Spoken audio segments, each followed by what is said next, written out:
Assalamualaikum warahmatullahi wabarakatuh. Salam guru penggerak. Kali ini perkenalkan, saya Prima Sukmana Dewangga, calon guru penggerak angkatan 11 dari kelas 11.107B Jawa Barat, Kabupaten Cirebon. Pada kesempatan ini saya akan menyampaikan refleksi koneksi antar materi modul 1.1 dan 1.2 mengenai filosofis pendidikan Ki Hajar Dewantara dengan nilai dan peran guru penggerak. Dalam koneksi antar materi ini, saya menggunakan refleksi model 4P, yaitu yang pertama peristiwa, yang kedua perasaan, yang ketiga pembelajaran, dan yang keempat penerapan. Pada 4P yang pertama yaitu peristiwa, momen yang paling penting atau menantang atau mencerahkan bagi saya dalam proses pembelajaran modul 1.1 adalah ketika saya memahami maksud dari filosofi Ki Hajar Dewantara bahwa murid terlahir dengan kodratnya masing-masing, sehingga guru hanya bisa menuntun tumbuhnya kekuatan kodrat tersebut. Kemudian, murid diibaratkan sebagai benih yang ditanam petani. Maka petani hanya bisa merawat dan memberi perlakuan pada benih agar dapat tumbuh dengan baik. Namun petani tersebut tidak dapat merubah benih padi tumbuh menjadi tanaman jagung. Begitu pula dengan guru tidak bisa merubah kodrat, melainkan dapat menuntun tumbuhnya laku murid. Kemudian, momen yang paling penting atau menantang bagi saya dalam proses pembelajaran pada modul 1.2 adalah saat saya mengetahui bahwa seorang guru penggerak tidak hanya bertugas untuk mendidik murid saja, namun juga diharapkan dapat menjalani kelima peran guru penggerak, yaitu sebagai pemimpin pembelajaran, sebagai coach bagi guru lain, sebagai pendorong kolaborasi, mewujudkan kepemimpinan murid, dan juga penggerak komunitas praktisi. Nah, saya harus banyak belajar dan melakukan aksi nyata untuk mengimplementasikan peran-peran tersebut agar dapat menguatkan nilai-nilai guru penggerak di dalam diri saya. Kemudian, apa kaitan antara modul 1.1 dengan 1.2 yang saya pahami adalah kita perlu memahami tentang prinsip dasar pendidikan yang menuntun berdasarkan pemikiran Ki Hajar Dewantara agar dapat mengimplementasikan peran guru penggerak secara optimal.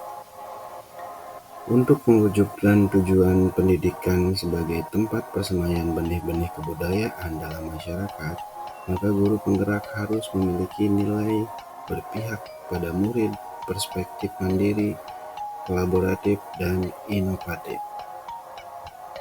Yang kedua yaitu refleksi mengenai perasaan saya. Selama saya mempelajari modul 1.1 dan 1.2, saat momen itu terjadi, saya merasa seperti bagaikan air di padang pasir.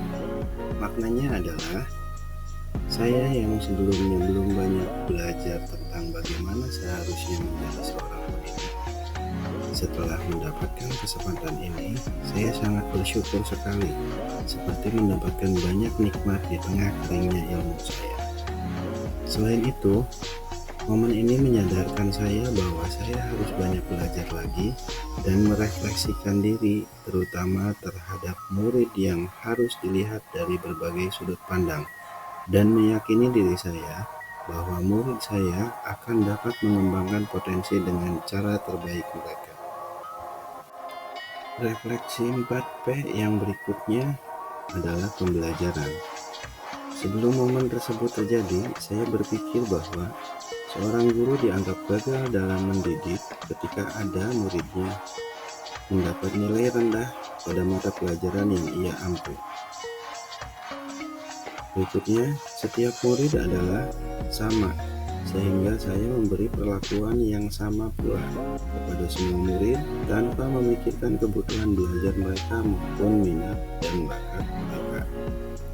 Namun, sekarang saya berpikir bahwa murid terlahir dengan kekuatan kodratnya masing-masing.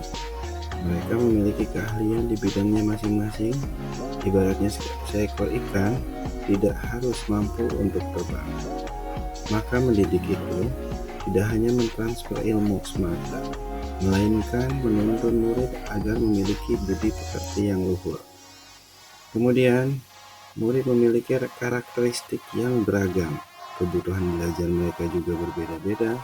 Tentunya maka guru juga harus memberikan pengajaran yang sesuai dengan kebutuhan murid serta memperhatikan kodrat alam dan kodrat zamannya. Refleksi 4P yang terakhir adalah penerapan. Di sini saya mempunyai beberapa rencana pengembangan pada diri saya ke depannya. Salah satunya adalah berpihak kepada murid. Sebagai seorang pendidik, saya akan menuntun murid sesuai kodratnya dengan menemukan minat, bakat, dan mengembangkan potensi dirinya secara optimal. Selain itu, menuntun mereka agar dapat berbudi pekerti yang luhur. Berikutnya, rencana pengembangan pada diri saya ke depannya adalah inovatif. Lebih banyak lagi berkarya, menemukan hal-hal baru, baik itu dari dalam maupun luar diri saya dengan memperbanyak jaringan pertemanan, khususnya di bidang pendidikan. Rencana yang ketiga untuk mengembangkan diri saya ke depannya adalah reflektif. Berpikir terbuka, selalu melakukan refleksi diri dan meminta saran atau masukan dari rekan sejawat, bahkan murid yang dapat membantu saya menjadi pendidik yang lebih baik lagi. Kemudian rencana yang keempat untuk mengembangkan diri saya ke depannya adalah mandiri. Memotivasi diri untuk terus bergerak dan melakukan perubahan untuk pengembangan potensi diri, murid, dan juga sekolah. Dan rencana yang terakhir untuk mengembangkan diri saya ke depannya adalah kolaboratif. Menjadi guru yang berkolaborasi dengan komunitas praktisi, sekolah, bahkan dengan orang tua murid yang positif dan harmonis untuk kemajuan sekolah. Demikian pemaparan refleksi koneksi antar materi 1.1 dan 1.2. Semoga dapat memotivasi dengan segala keterbatasannya dan atas segala kekurangannya. Saya mohon maaf. Wabillahi taufiq wal hidayah. Wassalamualaikum warahmatullahi wabarakatuh. Salam guru penggerak.